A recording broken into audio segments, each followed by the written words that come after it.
रंगदारी रे घर चढ़ के मारब बरियारी रे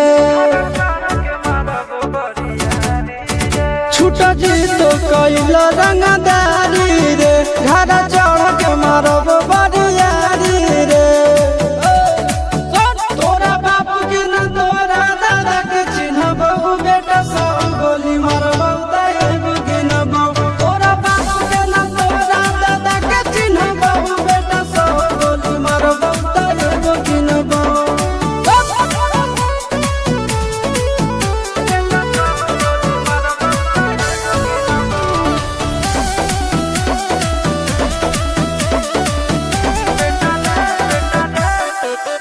बेटा रे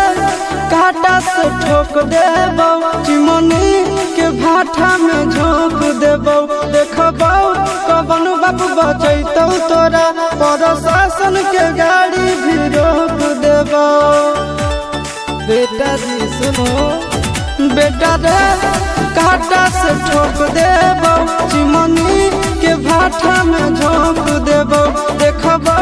कवन बाप बचैतौ तोरा प्रशासन के गाड़ी भी रोक देबौ तोरा जैसन के हम खड़े खड़े गिनबौ बेटा सब गोली मारबौ तैगो गिनबौ तोरा बाप के न तोरा दादा के चिन्हबौ बेटा सब गोली मारबौ तैगो गिनबौ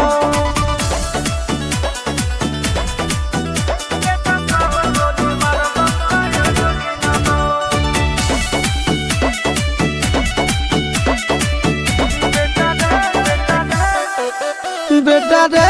दौड़ा के बाजार में मारबौ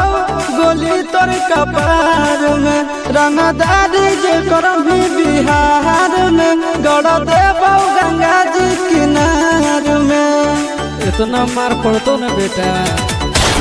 बेटा रे दौड़ा के बाजार में मारबौ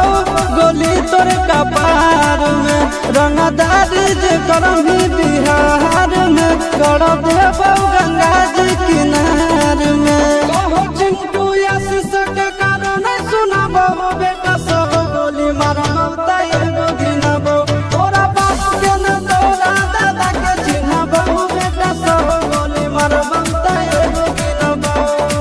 मारत मारत पिछुआरा लाल कर दे बेटा ध्यान से बाप इधर है।